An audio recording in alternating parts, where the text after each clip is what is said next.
Welcome back. You have hit the most recent installment, January 22nd, of the Mecca of Banter.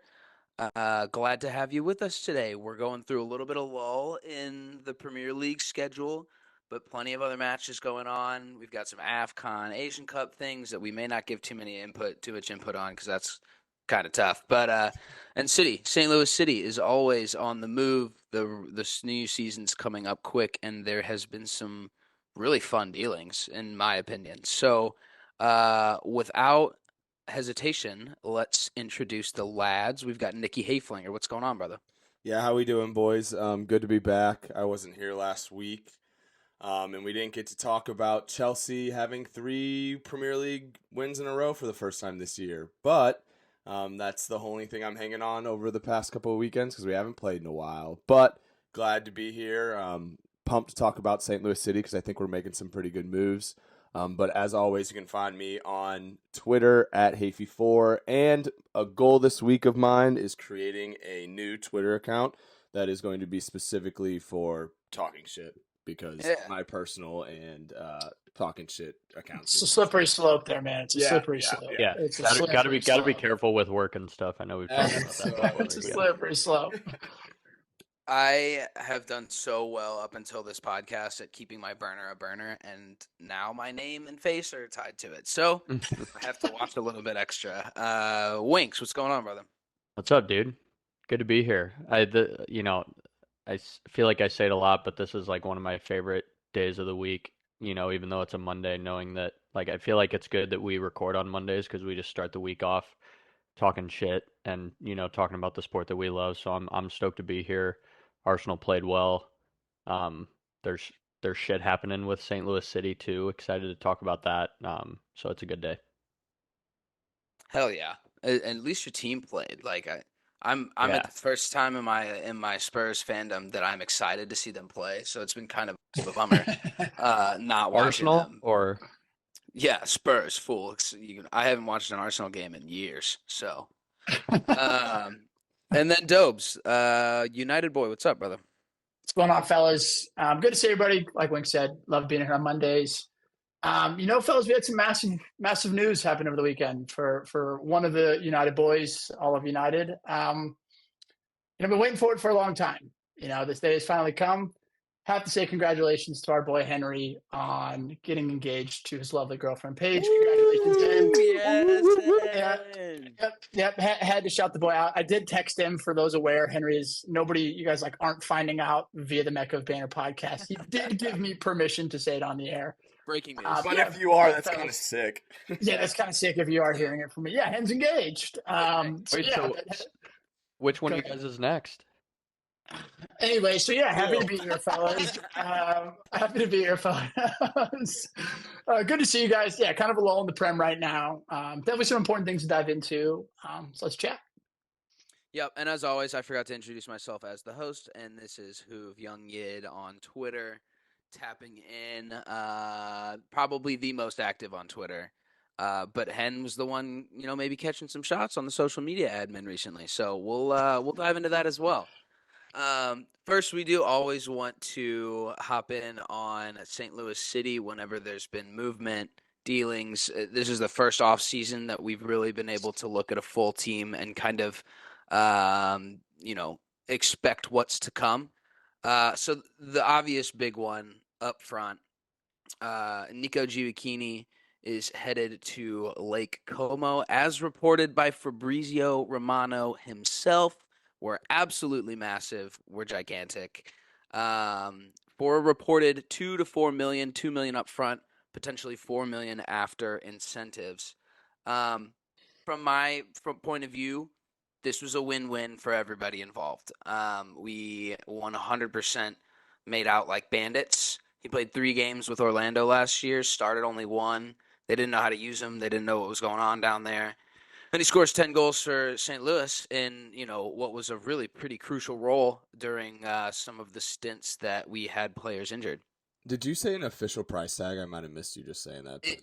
It's still being reported, but $2 million is up front. My thought on the addition or the incentives that they listed was promotion or, caps just in general.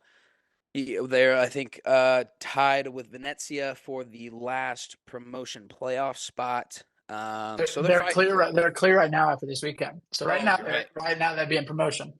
So we're sending one of our young dogs over to Lake Como. Terrible place to live, I would imagine. Just looks Yeah. looks awful in every photo I've ever seen.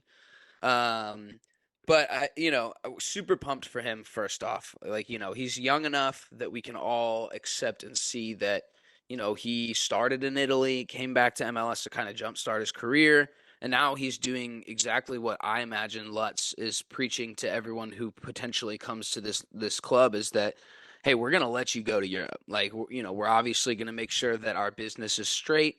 And which again, 2 million flat profit on that deal is unbelievable business. But it's good for him. It encourages some young talent. We're not going to be the guys that are going to hold you to this league because we need you, because let's find somebody else. I As we've kind of seen. No, I completely agree with you, Hoov. I think it's awesome for the club. It shows that once we get talent here, we're not scared to get rid of them because, like you were saying, obviously the MLS is a growing league and we want it to continue to grow and have the top talent here. But it's very beneficial for our team to showcase that we have the ability to sell our players to bigger clubs or in Europe in general. I did also want to bring up, I thought Davin had a great shout in the Mecca when we were talking about this, about his dual citizenship and how it doesn't take an international spot from us, and the fact that he's also a citizen of Italy, like that helps them out drastically on getting him a visa. So that was probably super easy transition for him.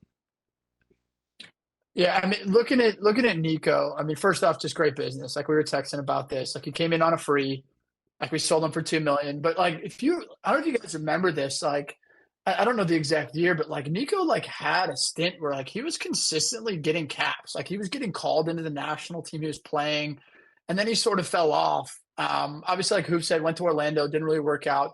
Came to City on a free, and you kind of didn't know what you'd expect. He's an exciting name because you'd seen him, watched him play for the national team. He's kind of an electric forward.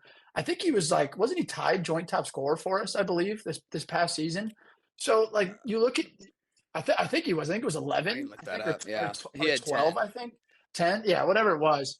But like I think when you look at Nico, it's great business. I do think it leaves a hole that I don't necessarily think that we've solved, and it leaves kind of some preseason thoughts on who can step up and play that sort of second striker role, that number 10 role. Because when we saw Big Sam, and Klaus try to play together, there wasn't a lot of balance. So I'd be curious just to see how, we address the situation moving forward.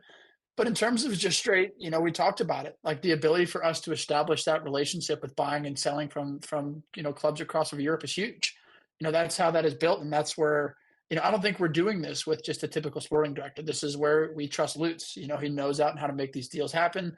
And on the flip side, it's like let's hope he knows how to go out and find these types of players as well. So happy for Nico. Yeah, I Definitely. think that even on a bigger scale than that, I feel like with Messi coming to the league, Suarez, Busquets, there's not a ton of publicity around the MLS as a league pushing players on to bigger and better teams. And so I think that this, we've seen a few instances here and there, but I think that this is a really good example of, again, similarly to our team, but also as a league, like it's that we don't want to be a place where, the best players in the world come to retire. We also want to be, a league that, until we can be a top contending league in the world, that we can at least develop players enough to get them on to, these Serie B or otherwise, just these bigger leagues, I think is super important too. So 100%. Siri. God, Siri can fuck off. But My bad. you're good. I'm 100% with. That was exactly what I was going to say, and I think it's really Lutz, putting the word out there that hey, not only do we develop guys that used to be promising, we also have an obscene academy because of St. Louis, and we've known that. The guys who have played in this area forever have always known there's been dogs here, but I think now is really Giacchini sets a precedent for. You can come shop. Like business is open over here, but we're gonna get ours. I think I have the utmost trust in Lutz.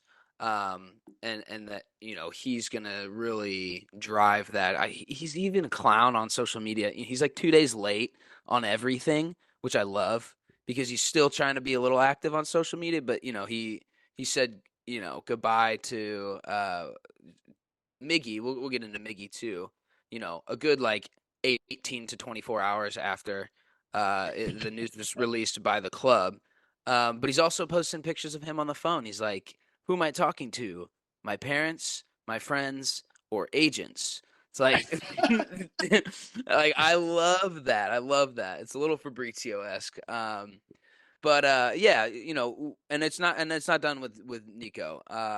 Miggy is going on loan to, let me recheck this. Birmingham Birmingham Birmingham City. Legion. Yep. Legion. Yeah, USL. Birmingham Legion in the USL. Which that's personal opinion. Couldn't I be think more that's stoked for fantastic. him. I couldn't be more excited. Minutes under the legs is the number one thing that matters for a kid who's just out of high school, and it's two steps up from MLS Next Pro. You know what I mean? USL is a real competition. He's going to see a lot more, strong opponents in that as opposed to the MLS Next Pro. So I think there was also a clause that we're gonna be able to pull him back whenever. So I don't think we're short. I saw, I'm going to shout out one of the Twitter guys that we follow, Blom Boys, Bhoys. I don't know if you've seen him. He's a hothead, low key on Twitter, and I love that, and I love it about him because we need those types of fans on the social media. But he was adamant that we will be short at the midfield position now, which I definitely disagree with. I think Chris Durkin is exactly who we wanted Miggy to be. Miggy couldn't be that yet.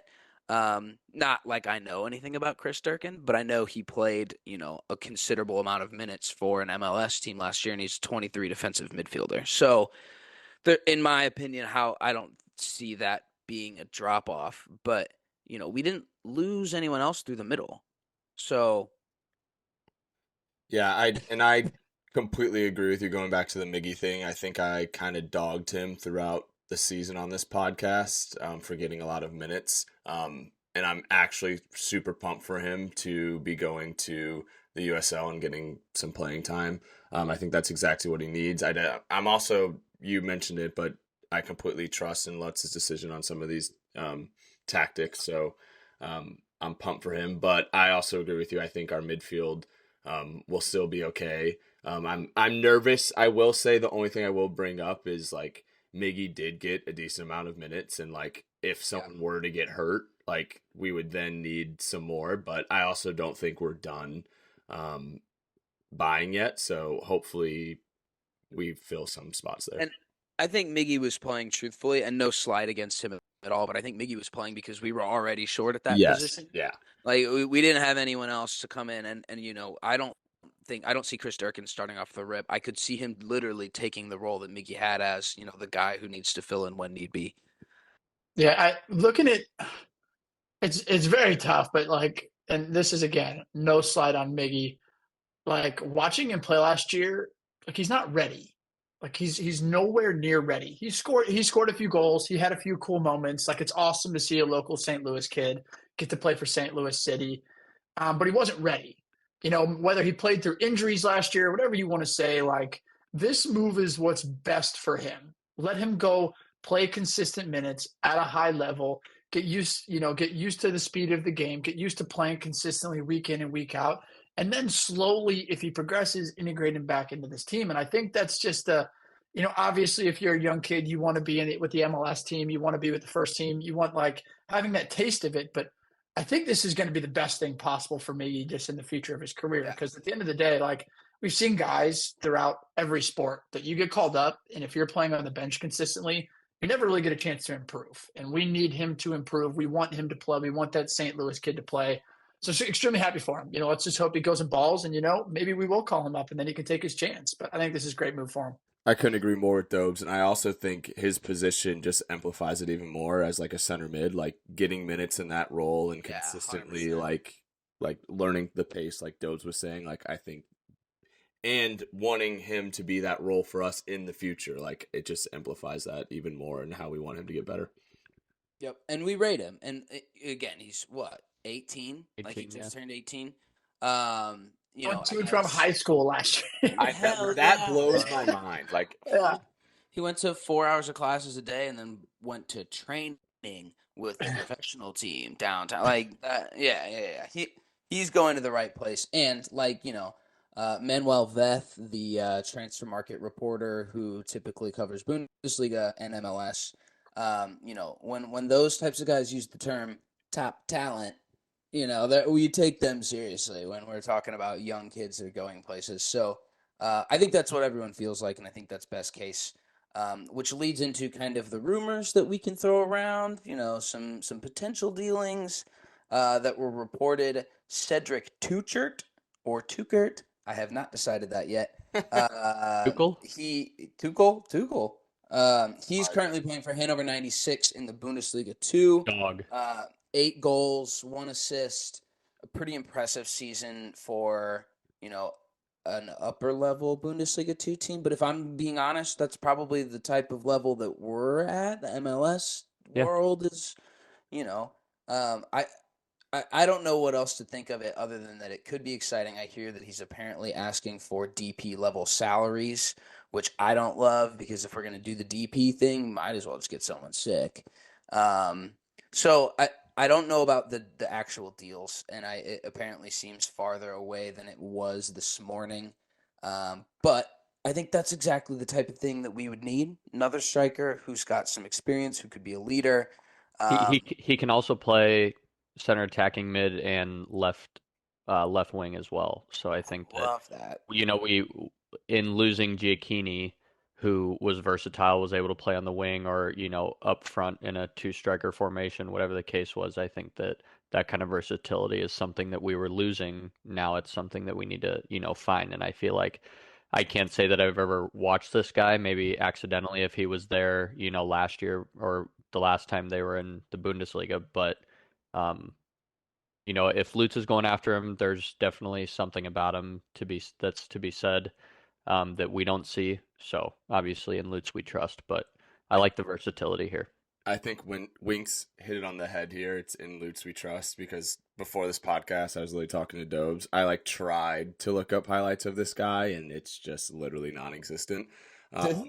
They had one minute clip of him scoring 1 goal, so there's not much out there. But obviously, if there's something that Lutz sees in him and there's rumors going around, then I'm completely all for it. But I also agree with you, Hoove. I think that's exactly the position we need. I know we've talked about it on many episodes of this podcast that we kind of need that go-to goal scorer that we kind of thought we had with oh my god, Klaus, but obviously we need Injuries in playoffs and yeah. injuries and stuff like that.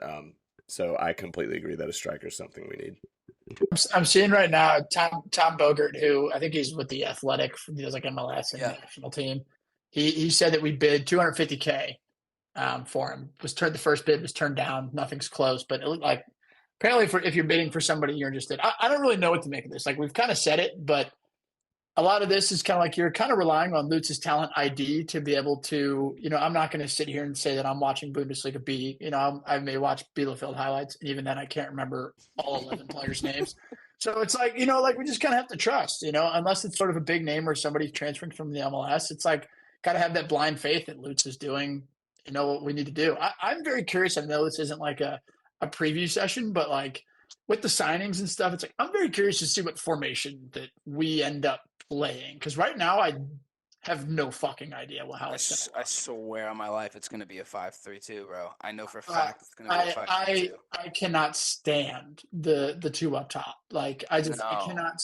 It doesn't work. There's no flow. We can get into it later, but that just looking at the pieces and trying to decide who the best 11 is, it's very tough to put an 11 together right now.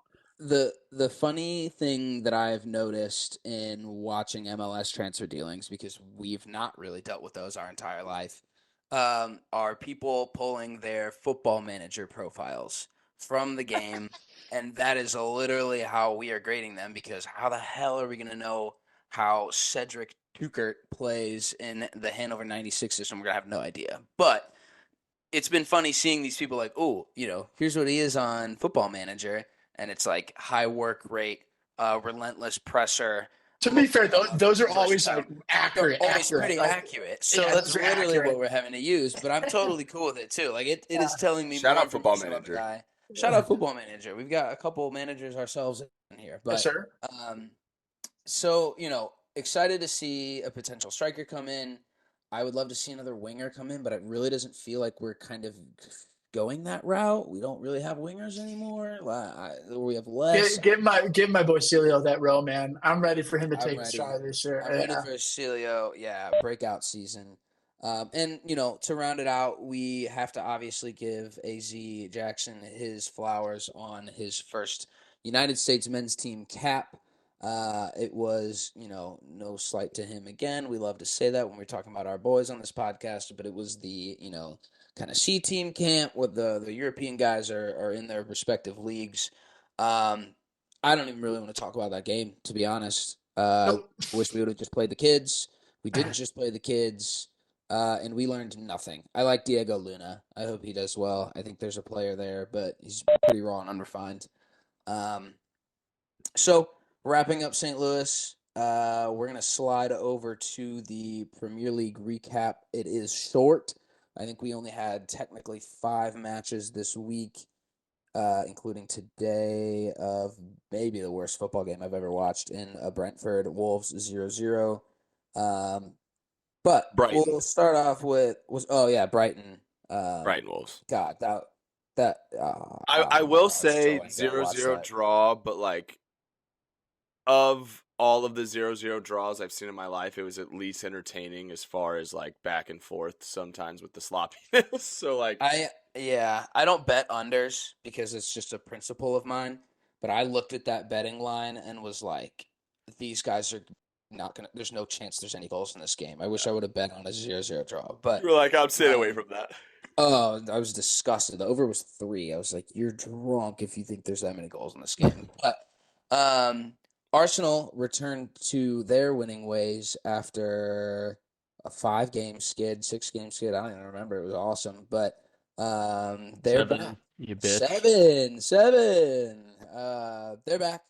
They We back. throttled. Wait, who'd you guys play? Crystal Palace. Crystal Palace. Throttled Crystal Palace. Which, to be honest, they're not the worst team in the league. They're not, but I know you said you didn't watch it, but they played atrocious. Really? So it's and I'll talk Ton about of injuries. if you're ready for it. Yeah, I'll let for you sure. take it. Yeah. Clean sheet, 5 goals, 3 points. I'd say that's a pretty good way to bounce back after that bad run of games. And in watching it, I think something that we've talked about in the past is how we possess the ball a lot, and there's a fair amount of lateral and backwards passes that come with that when you're trying to build up through the midfield or you're trying to possess it in the final third and find that, moment of creativity and in going for goal. But we had the most through balls in that match than we had at all this entire season. And so I think that, there must have been something going on in training where Arteta's like, listen, we got to try and take more chances going forward and, try and score more from open play, which is exactly what we did. I think that we looked like a completely different team a lot of times where, we countered as a team, beat their press and scored an open play. I also think that, I feel like Raya's been making a fair amount of not howlers, but just like general mistakes, kind of leading up to this game. But I thought that he played extremely well. And I think that's something that we did this game that weren't really doing for him in prior games was, we all know that he's good with his feet. He's got an arm on him. And I noticed a lot of times kind of looking back at highlights and things that we weren't making a ton of runs for him and allowing him to like utilize his best asset. Like a lot of times we would, he would get the ball, we'd kind of all move up as a team. But if any of you guys watched it or if you watch highlights, you'll see that like as soon as Raya would come down with the ball from a corner or make a save and keep it in, we already had at least 2 guys on the half turn ready to make a run down the field. And we saw that in Trossard's goal, which was the third of the game right in the second half. But crazy counter. Yeah, Raya had barely started jumping for the ball, and Trossard and Gabby Jesus were already turning to run downfield, and obviously it led to a goal there, which is great. But I saw Kai do it a couple times too, and so I think if we kind of continue that mindset, knowing that we have guys with pace and we can be a counter-attacking team just as much as we are a possession-based team, and we continue to take chances and try and make those penetrating passes, I think that it's going to be super important for us going forward, especially when we play teams that have to play us defensive minded, like Crystal Palace did in this game, with their several injuries. I think that that's going to be super important for us moving forward, and especially if we want to, make a run like we did last year without the lapse that we had towards the end of the year. I think that it's kind of good that if a lapse was going to happen, that it happened in the middle of the season. Um, but so all that to be said, Gabriel Martinelli's back. I know we've been missing him, and we've talked about him before, but he made some incredible runs, two great Thierry Henry-esque finishes, slotting at far post. Nick, don't make that fucking face. You go watch any I think Thierry it's Henry hilarious that you highlight. just compared him to freaking Thierry Henry. He scored two Thierry Henry-esque goals. That is a fact. You go and watch any you prick. Go and watch any Thierry Henry highlight, and you'll see him score 50 goals like that. Yes, Thierry Henry is unreal. Exactly. Looked more. I'm watching him now. Look more like Harry Kane finishes to me. But regardless, he did that in the span of like just over a minute. So for him to come on and do that, On a game that was already over. it was. But I think Nick, listen. I do think that Gabriel he might be one behind, but does he have the same amount or one less than Gabriel Jesus? I think they might be tied on goals in the Prem. We spread our goals out across everybody on the field.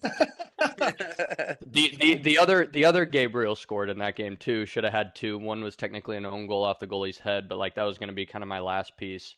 Was I think that I forget which one of you I was talking to about it. It might have been Henry, but I think that Gabriel is one of the most underrated center backs in the Prem right now.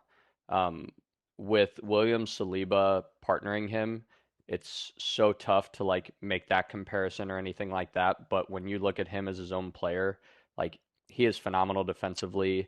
He's been great offensively, really going for headers in the box on offensive corner kicks. And yeah, shouts to him. I think that he's just been very, very consistent, and playing next to a guy like William Saliba, I know it's sometimes tough to get kind of caught in that shadow and the press and everything that goes along with that, but Gabriel has been phenomenal. I was talking with Arsenal fan Alex Dietrich over the weekend, and he was talking about Gabriel and Saliba and their partnership, and I quickly didn't realize or found out Gabriel's 26 and Saliba's only 22. I did not realize that both of them were both that young. So if they just continue to grow that partnership, I think they'll be pretty good for years to come. Yep, I think we dial in those wingback positions a little bit, and Timber's supposed to be coming back. Yeah, so he starts training. He starts training back in full the 1st of February or early February, which is super good news too. But all that to be said, Crystal Palace played like a bag of shit. But nonetheless, it was like that confidence booster that we definitely needed after the bad run of games. So next we get to murder Forest away on Tuesday, and then we got tough place to play. Yep. And then we got Mo Salah-less Liverpool at the weekend, like 4 days later. So you guys, Arsenal, probably more than any team in the Prem, needed 2 weeks in Dubai. Like at that moment, Arsenal.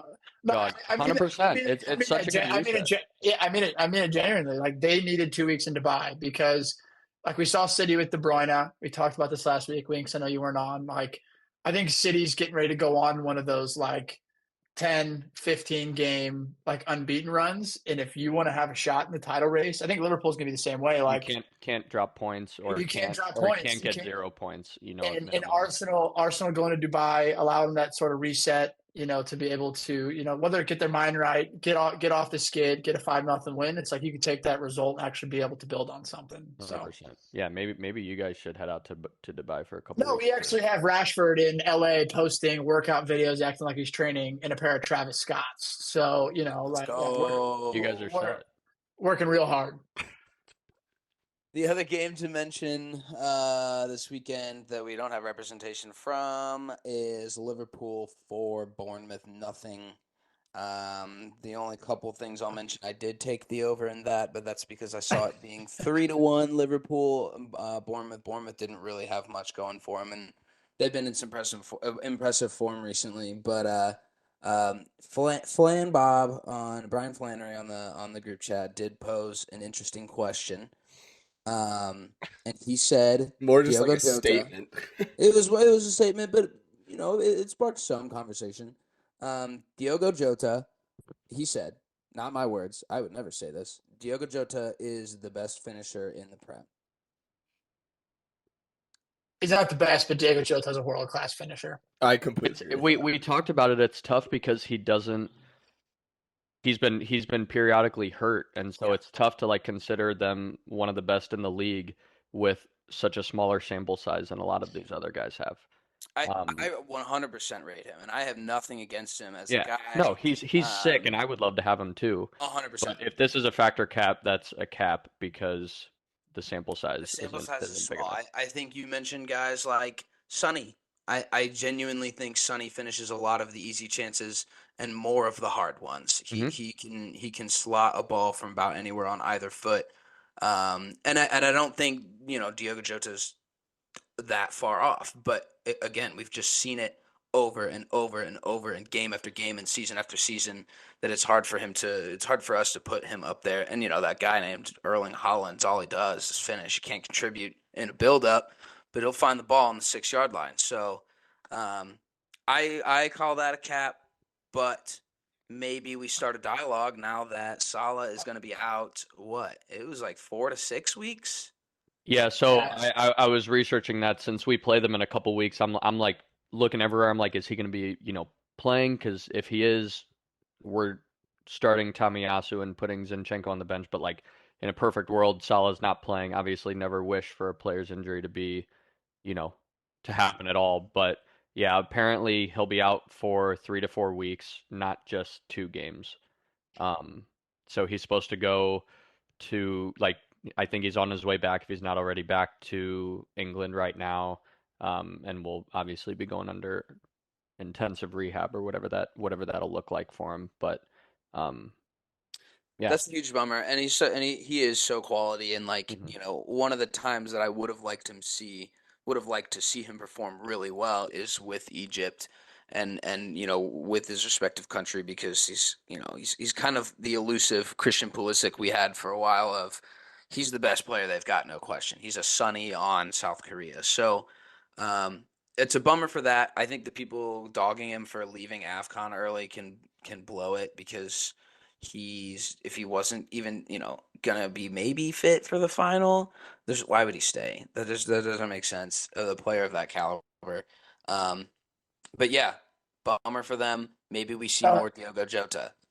Fellas, I'm going to say this. I'm going to say this, especially with Butchie on here. We're getting to scary hours with Liverpool. We're getting to scary hours here, fellas. Like we're getting to the point where it's like Bournemouth is good. Like Bournemouth didn't play well. They didn't have Mo Salah. They scored 4 goals and they won comfortably. Yeah. So I don't want to say that like I'm at the nervous level yet in terms of Liverpool like winning the league, but at the same time, it's like they're a really good fucking team. And Diego Jota coming back and being healthy, and I know the fact that, he's not the best finisher in the league, but he is one of those guys that like more than Diaz for me, more than Nunez for me. Like if Jota finds the ball anywhere in the box, a one-touch finish, has a couple touches, like I'm scared of Jota. And they're just kind of a machine right now. I don't know. I've been I don't know. personally affected by a Diogo Jota finish, so I 100% agree with that. Yeah, They're balling. Yeah, it's scary hours. I was thinking about this. I would almost rather City win 4 in a row because we could just sit there and say 115 charges and they'll be in League Two anyway, than Liverpool win. But I don't know. I'm beginning to actually worry about this Liverpool team. Yeah, when they're on their day, they're tough to beat unless you're Luis Diaz and you're offsides against Spurs, and I would be in tears if that was the game that loses them the title. Sorry Uh, for the Liverpool fans. But yeah, that's kind of the Prem recap. We'll slide into some previews since there wasn't a ton of football for us to chat about, or at least knowledgeably. I could chat about shit that I don't know all day. But Chelsea has an EFL second leg matchup against What do you guys call this cup? The Mickey Mouse Cup? It's Middlesbrough, by the way. Middlesbrough. Thank Yeah. you. no, And they are it's a 1-0 massive down. trophy. It's Massive a trophy. massive trophy. It's a Okay. massive They're trophy, they guys. are 1-0 down in the second leg at home to Middlesbrough in what pretty much Michael all Carrick, history baby, Michael is Carrick. a must win. Yeah. Obviously, I mean, we can quickly talk about the first leg, I guess. Was not fun to watch. They scored on a counter and then they sat 11 back literally in their box for the rest of the game. But credit to them, they got the job done. I was not thrilled about the result, but obviously there being a second leg, I was okay with it because I do think coming to the bridge we'll be able to take care of business. Hopefully we put out a decent lineup. I think I've been saying this throughout the entire year. We're not in a lot of competitions, so there's not really, besides injuries, there's not really an excuse to not start the dogs at all times. So hopefully they get a result and we continue in the cup. It is a semi. It is at the bridge. It is tomorrow. So we'll see. Hopefully Cole Palmer and Cuckoo's, I don't know if he's even questionable or still on the injury list or not, but hopefully we see some goals. It's time. You're in the phase now. It's time to take that competition seriously. Yeah. Like you can use the subs or play the kids up until however long you want, but you're in the semifinal and you're down a goal in the second leg. So I would be shocked if Poch didn't do anything but put out a strong lineup. And I also expect you to take care of business. But again, Michael Carrick's turned down some big jobs for a reason, bro. He feels good in where he's at with Middlesbrough, and I think he's going to be one of those names that we see back in the ever revolving door of the Premier League one of these days. I don't Correct disagree me because I think he had a perfect game plan for us, and it worked yeah. perfectly for them in the long run. Correct me if I'm wrong. Scott McTominay said this week that was the best coach that he'd played for. Probably. I Did mean, we hear that? he was. I didn't see that anymore. I mean, I know McTominay did an hour and 10-minute interview, and I clicked right past that. So I didn't listen to any of that. But I think that's wild that he said that. But I also am not a doubter. So yeah, he'll bring the heat to the bridge for sure. A place that he's super comfortable playing in. So he definitely has the experience and the leadership to build up the squad. But This is the biggest game of Chelsea season. Like it is because it really is. I don't mean that as an insult. I mean this is the ability. Like a trophy is the ability to take some positive from the season. Oh my God, Like, it would be the biggest yeah. game. It would be the biggest game of your It's season, no matter who you played. It's not just 100%. because it's Yeah, Middlesbrough for sure. yeah. I agree with that. I also think there's something left in the Prem season for us, possibly. But yes, it's still 100% a big. Individual game. You Yes, can look agreed, at every game agreed. coming out from here and be like, it's kind of a big deal. But the only other game that we will preview is Chelsea Spurs in the City next Spurs. round. City Spurs, and I'm not getting these names down tonight. City Spurs in the next round of the FA Cup on Friday. This is always a fun fixture. It's always a fun fixture. It is. I saw a good tweet. It was an immovable object versus what's the two forces? What's that? I didn't do physics. I know what you're talking about. I forget what it is though. So which one is going to break first? Are City going to score at the Tottenham Hotspur Stadium, or are Tottenham going to continue their route for a trophy? Two things that have not happened in a really long time. So, yeah, I'm excited about it. We've got a healthy Matters, and I at was the end about of the to day, ask what's the status on him? Matters is back. Matters is in full training. He will no doubt play, he definitely won't start. So, and obviously the game could go one way or another, and he may not play. So that's me just talking out my ass. But he was built for this game. Like, Isn't it so wild that like we're talking about Spurs City right now, and I really think Matters would be like a huge, huge impact in that game. Like I never thought if you asked me 2 years ago that we'd be saying that, like I would have been like, "What the fuck are you talking about?" But like, if he plays a decent amount of minutes in that game, I think you guys could have a shot. I have a hard time with no Sonny thinking that we win or take all of it away. I have a hard time without Sonny, to be honest, because he's kind of their bogey player. Like he has ruined them time and time and time again. So I obviously Kulusevski is going to be back healthy. He didn't play last week because he had the flu. Apparently, the flu was on the entire team. So we were missing some key guys, but there's potential there with James Madison. With a healthy squad, God, we come back to that phrase every single week for all of our teams. With a healthy squad, this match would have cracked off. I think it would have been so good. I think the systems and styles that both teams play clash 100%. So there's absolutely nothing but chaos throughout the game, and it's all class. Like it's all really, really high quality football. So I have a hard time with the players out. I do think they are still their bogey team. So, you never know what you're going to get. It's at home. You fancy yourself against anybody at home. But yeah, I'm still kind of calling a City win. I don't know how you guys feel. This fixture, man, you never know. Like it seems like whenever City was rolling, Spurs can kind of be their kryptonite. I do think you're right. Sonny's a massive loss in this game, but I don't know. We'll see. I as a neutral, I hope for I just hope for a classic one of these games, a 2-2. Like maybe City does actually score the Tottenham Hotspur Stadium. I hope it's a good game. 3-3, 4-4. Yeah. Bring it. That's how we play anyway. So I'm expecting goals no matter who we're up against. It'll be an interesting one. The last thing we want to glance on, or a new segment we're introducing this week, is the United Boys Corner, which actually is not a segment. It happens every week. We've just never named it. So now it's the United Boys Corner, presenting Connor Sindobri on his soapbox about. Thank you. Still couldn't tell you the guy's name that we're going to talk about. But yeah, feel free. Some new business over on the United side. Thank you. He'll be causing you nightmares for years to come. I do have to say that, there was an Arsenal game this weekend. Omar Barada led the news before that game. There's a Liverpool game this weekend. All they could talk about was Omar Barada. But anyway, yeah, it's some massive news in the United world. I doubt that – I think Hoove might have been on the podcast a couple months ago when we did a deep dive into potential United ownership. The Glazers, Sir Jim versus Qatar.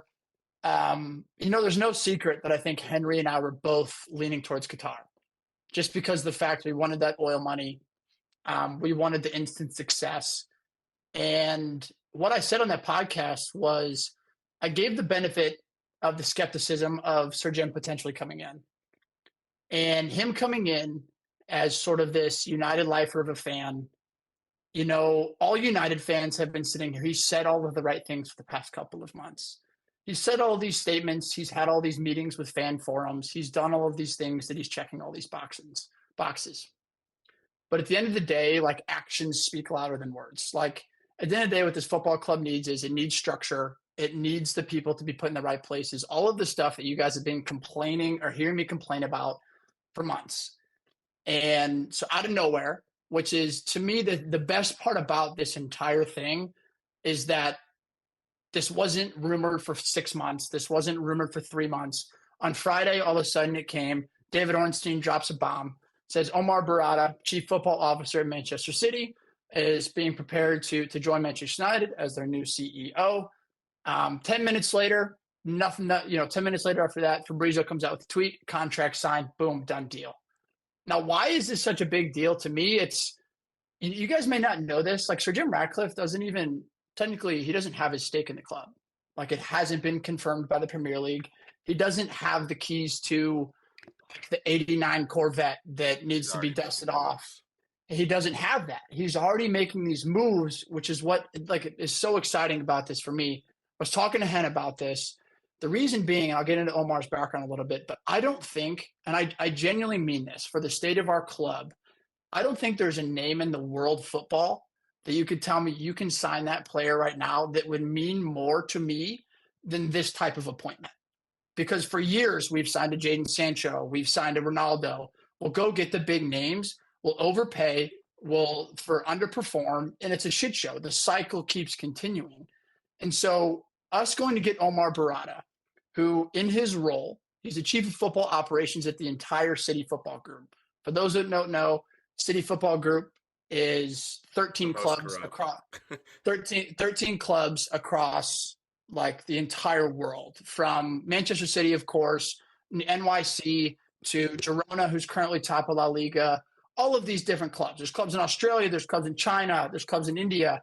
Like Manchester City, the City Group, Omar Barada was over all of that. You know, he started off in, you know, sort of his background is he was at Barcelona from 2004 to I think it was like 2011. Well, if you're a United fan, you fucking hate Barcelona from 2004 to 2011. They cost us fucking 2 more Champions Leagues. Then he goes over to become sort of the director of partnership sales at City. Then he gets promoted to VP, group commercial director. Then he becomes COO. Then he becomes chief of football operations. You know, all of these sort of different things lead up to this resume, to lead up to this appointment right now. The reason he's leaving City is because he wanted to eventually take over as the CEO of Manchester City. That's not going to happen in the near future. So David Brailsford goes over in December, has a meeting with this guy, talks to him about the potential CEO position. Then he meets with Sir Jim, the new owner, or soon to be new owner. Then they meet with the Glazers. My biggest concern about the entire potential CEO hiring is the fact that the CEO is the only thing that the Glazers had a say in. Out of all the football managers, the Glazers had this is the only thing they had a say in, which is why so many United fans were skeptical at the fact of who are we going to bring in. Now, why is this just so important to me personally? It's important because it's what I've been clamoring for a year. It's Sir Jim going out and saying, I'm going to make a splash. I'm not just going to go out and get somebody that's, you know, best in class for this position, who's available. I'm going to go get somebody who's in the best club and one of the biggest clubs in the world. And I'm going to go poach him and ask him to come over and join us. It's like when we go over to Little City and you say, hey, Manchester United job's available. You said, where's the fucking paper? And he signs the paper. Now, I'm not going to pretend that, like, it's just like golf. I'm not going to pretend that, like, you get a set of golf clubs on Christmas and all of a sudden you're fucking Tiger Woods. Like, this to me is like the first step in the right direction for what I think looks like the Avengers that we're assembling. Like, if we get him as the role of CEO, if we get Dan Ashworth, who, if you listen to Fabrizio this morning, Dan Ashworth is who United wants. Then you bring in a Paul Mitchell. This is the first step in what I hope is a long, successful line of appointments, but at the same time, I'm not expecting any, you know, instant gratification. You know, my biggest thing is the fact that, you know, we heard United, it sounds very cheesy, but we want football at the heart of everything we do at the club. And this is exactly what this guy is going to bring. You know, football money, you know, does nothing without football brains. I heard that quote yesterday, and it's the most true. It's you can have United level money and we'll just piss it away. You know, we've been pissing it away. So hopefully this guy can come in, establish some structure. You know, hopefully he keeps Ten Hag. If not, you know, I'm sure there's going to be something, but there are those rumors that, you know, Ten Hag was under Pep. They sort of like the same type of player. Maybe there's some synergies there. But yeah, fellas, overall, this is the biggest United news in dude, to be excited about 5 or 6 years at least. So I'm jacked about it. I know we mentioned it in our group message, and I don't remember what we ended on, but does none of the like allegations for the financial fair play with City will be brought over at all, right? There's like no way that'll be connected in any way. So the Times came out. The Times came out and said that his direct role would not be involved in any of it. But at the same time, you would hope that Sir Jim and the Glazers do your due diligence, do your background checks. But at the same time, it's very hard for me to think that somebody who plays that important of a role at Manchester City, he was at City for 11 years. Like I think the charges go back all the way to like 2010. So it's like it's very hard for me to believe that like he doesn't know something. But at the same time, if he leaves and they come and they want to ask him, I hope he fucking gets up there, gets his Adele voice out and sings like a fucking canary. It's like, yep, they did this. Yep, they did that. Yep, they did that. Yes, they did this. It's like I don't know. You know, it's kind of one of those things you just have to trust Sir Jim that like he's not involved. That's the only drawback of the entire thing is the fact that there's no outcome of that. I don't know if you guys have seen this. He's the biggest one, but there's been 7 other city executives who have left. That's what I was about to ask. Don't you think that's a little like, isn't that kind of sketchy that they're all trying to like abandon ship all at the same time? Or like, I do think that's right, but I do also like Barada was offered other Premier League jobs. He was offered to be the CEO of NFL teams. Like he's offered these jobs. Like obviously, I want to sit here and be like, yeah, I was sit here want to be like, it's because of United. I really just think he wanted to be the CEO of like a major club like Man City, and I think Man United's the next best thing. Yeah. And so I think that's why he makes the move. But like, I won't lie to pretend and say that I'm not nervous as fuck that in a year and a half that like this guy may be the truth. He may be the best thing that ever happened to our fucking club. He may have signed the fucking checks for all we know. You know, he's like, really City through and through, and he just wanted to go over to United to fuck him over as well. But I do think what is crazy is typically like within these clubs, it's like within his contracts and stuff like that. Like one, he has to stop immediately. So obviously his job, they call it like gardening leave, I think is what they were calling it for top executives. So he can't start in the summer because he has his clause to where you can't go work at another club. He can like try to buy himself out, but like, why would you try to fight with Abu Dhabi to get out of your contract? You know what I mean? It's like, so he's just going to start in the summer. I'm imagining like the lockdown of all of his computer shit, all of his passwords that has to immediately go into effect. Like, oh my word, Like, hey, if I know anything about talent ID guys or club CEOs with financial sketchy histories, Fabio Patrici, the Spurs guy, is still doing deals while being banned from FIFA. So in my world, nothing. Welcome never to say it. Die. Never say die. He's wheeling and dealing without even technically being allowed to be around football. So I have a hard time thinking that it all follows. I think that it's going to come. Like, there's no way he doesn't. Like, I don't care if like the times. I don't like. There's no way he doesn't. And it's kind of funny though. Like me picturing. Like, I don't know if you guys probably know who Richard Arnold is. He's our old CEO. The guy's a fucking accountant. Didn't deserve to be like, had no CV to be in the role. Just picturing Richard Arnold going over to Barcelona and being like, hey, Frankie, man, you want to come join? And everybody's just like, fuck off, dude. Get the fuck out of here. Now you have a guy who come in and like demands respect, which is just like, I don't know if you guys, the one thing I do want to say is that already makes me like Barada is the fact that Manchester City were offered Harry Maguire. They were offered Harry Maguire. They were thinking about making a bid for Harry Maguire. Harry Maguire's wage demands were insanely high. Leicester wanted an insane amount of money. So Barada was a big part of about saying no just because of principles. And then they went and got Ruben Diaz instead. So you tell me who you'd rather have. Sheesh. Yeah, and from an outside point of view, it's easy to see that United's kind of lost.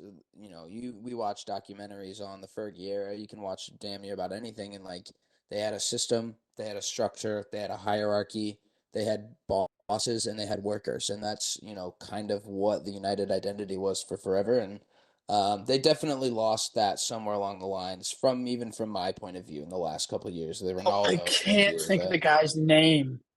It was the first time this happened was Abramovich. Abramovich went to United and poached one of our executives and brought him over to Chelsea under the Mourinho era. And then Mourinho went on to like make Chelsea relevant, won a few titles. It was like I think that was like the last time that something like this has happened from rival to rival. So good news in terms of the business for United. So that kind of pulls us up to the end here. And something we kind of wanted to mention before we, hopped off. Ronaldo had some hot comments this weekend. They also became hot comments within our own personal group chat. So, why not just touch on it? Let's see. Absolutely, because we know the people who are talking trash in the group message won't be even listening to this, so we can say whatever we want right now. Daggers. And truthfully, I do think it's worth the discussion in itself, and not even necessarily about the discourse that we had. But Ronaldo more or less did another one of these interviews after what was the ceremony? The players, the best, the It was the one in no, I think the one Ronaldo was the one in like Dubai. It was a The different FIFA ceremony. men's best, right? Well, No, his was after like the Dubai one where Ronaldo won Player of the Year and he won the like Dubai. yeah, Dubai. I don't remember the name of it, but that's what it was at. that was where his interview came from, all kind of on the back of the FIFA Men's Best award show. That interaction we just had in and of itself proves the overarching point that we're about to make of the fact that he is so irrelevant, because we didn't even know what he won. We have no idea what he won. I just looked it up. He won the best Middle East player prize, and they call it the Maradona Award, and then the fans' favorite player of the year. Hmm. I can't find the name of it. I can't find the name of the awards though. So Global Soccer Awards. Global Soccer Awards. Nice. Nice. Just in Dubai, just in the Middle East. So it's not before we start to make comments, I will say, and I think a lot of other people would agree, Messi winning Player of the Year for this year's men's best award is kind of a joke. It's not because of his World Cup accomplishments. He won the Ballon d'Or because of that. It's not because of his, Argentina accomplishments in any right. It's not because he won the League's Cup in the MLS against, some Liga MX opponents. That one personally was a bias. Do I think Ronaldo should have won it? No, absolutely not. But I think there was bias within that awards, and there's one thing that I do agree with Ronaldo on, and it's that some of these awards in general, and to be honest, I think there's so many that they get, convoluted, but they are losing a little bit of credibility. It's easy to ride Messi's back until the top because 60% of the nation's world is gonna agree with you. But there's guys who deserved it more than him this year specifically, and it does kind of stifle, the Kylian Mbappe's, the Erling Haalands, the kids who are next up, who probably had a better year overall. But it's hard to look away from the man who's already got the crown. But he also had some thoughts about his own goal scoring record. 53 goals he had in Saudi Arabia, and was very not happy that he didn't even really get a shout for any of that.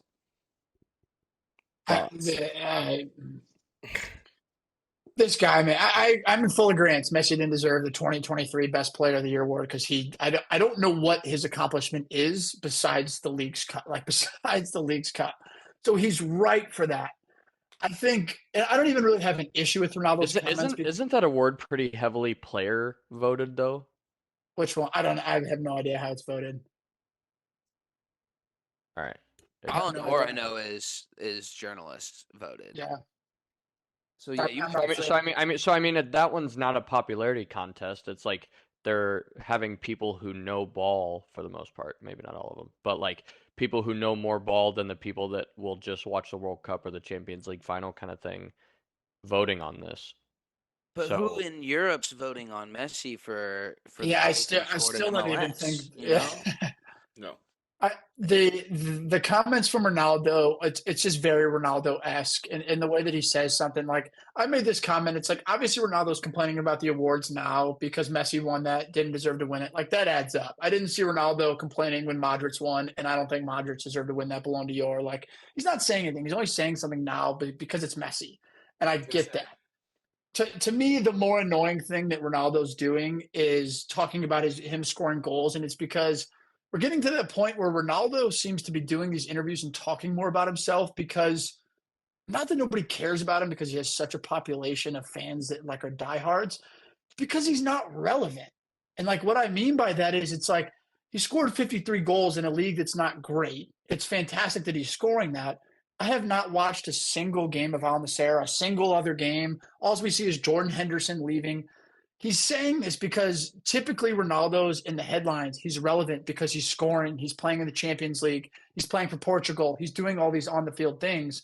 And now nobody cares about what he's doing on the field because he went to a league where it doesn't matter. And so he's coming out having to like almost overly brag about himself, about the things that he's done which to me just like screams insecurity for the fact of where he is. He's in Al Nassr. Nobody watches. The league's a joke. Like, of course he picks League One to compare everything to because that's where Messi just came from. It's like, I don't know. To me, it's just one massive insecurity. I do think Ronaldo's one of the best players of all time. The media circus and the stuff that comes with it is just another area to where Messi just skyrockets way above. I don't know. I think you hit it right, like the nail on the head. I couldn't agree with you more. Literally, when I was watching the interview or watching the highlights of the interview, he reminded me of every 50-year-old man at Manchester Villa, trying to relive their career by scoring a shit ton of goals. So I think you hit it right on the head, and I also want to emphasize, and I feel like people also forget this as well, is like this is not us shitting on his career and like him saying he's not one of the greatest of all time. It's just that is, I think, well past his time now, and I think he just kind of needs to move on with his next chapter in life. I think if Messi came out and said the MLS was better than League One, like we all would still be like, "What the fuck are you talking?" We would laugh at him, but Messi's not doing that. Messi, and not to really slight it, but Messi's goals were pretty irrelevant too. But you can watch them. You can watch them. You can see them. You can see a little bit more quality of play. I don't know. I haven't watched any Saudi Arabian game, but I have seen some of the goals that Ronaldo scores and the clips online, and like the goaltending is hysterical. The defending is brutal. I'm not sure. I'm sure when other people look at the MLS, they probably say the exact same thing, but it's so wild that he really did feel the need to throw it to call out League One. Like they're a top 5 league. They're an established and accepted and understood top 5 league, while probably on the lower end of that. No one's giving Saudi Arabia, after the first year of them even having players like this, any sort of credibility. So 53 goals, great. He could score 53 goals in any of the next 5 comparable leagues, in my opinion. So I agree completely on the part that it is a little insecure. It sucks too because it's also like, one of everyone's kind of idols. Like, just fall to grace, man. Just like, accept what you've got. He's making an unbelievable amount of money. Like it doesn't have to be about you and Messi anymore. Like it kind of sucks in that point of view. And agreed, he is one of the best to ever do it. So it's a bummer, but it's like you got to think about it. Like I think I'm looking at this year. I just pulled it up. It's like Ronaldo has 20 goals in the league. It's like Alexander Mitrovic has 17 goals. It's you know what I mean? I don't know. Like I like Mitrovic, but like, come on now, guys. Erling Haaland has how many in the Premier League? Like we're just not talking about the same things anymore. And same with Messi. Messi didn't deserve to win that award because he was playing in MLS. But like Gallo's got 9 goals in the Saudi Pro League. Tells you a lot. But yeah, I think we're wrapping up here. Thanks for tuning in. Nick, you got anything? One thing I wanted to hit on at the end, obviously with the banter and the Mecca this week, I want to keep it going, and I want to invite anyone, if they have opposing thoughts and they want to bring up stuff in the Mecca banner, by all means do it, and then come and join us and we can talk about it live. I think we should start doing that more and calling people out and having them join, because we are the Mecca of banter, so I want more banter. Not the Mecca of thoughts, prayers, hugs, kisses, as Jacob Krupp once put it to me, who did get his feeling hurts at one point. So, but that isn't not even limited to the group chat. Anybody, bro. We record every single Monday between 5 to 6, and we're accepting guests. There's never been a stopping point on that. We're not self-righteous at all, nor do any of us have any sort of professional pedigree to take ourselves that seriously. So, maybe stay tuned. Follow us for the next couple of years. We might be relevant. That's to you, JP. Thank you. So from all of us, thanks for joining again. Another installment, Mecca Banner. Follow us on the socials. Henry's going crazy on the TikTok right now. They are all United based, but that's okay for right now. We're getting content up. Again, everybody has the login. Everyone has the Everybody here login. has the login. I just got a new phone. I need to get logged back into TikTok. But yeah, Instagram, YouTube. We were doing a couple shorts there for a second. Those were good. We had one short go kind of crazy. The Instagram reel of Zinchenko in the Community Cup. That still to this day is our highest watched piece of. Follow Hoove on TikTok too. Who's got Whose Hey, somebody TikTok in his TikTok? knows? you never know what the kid will throw out for the world to see. But yep, from all of Cheers, us, boys. appreciate it. Cheers, lads. Cheers. Cheers.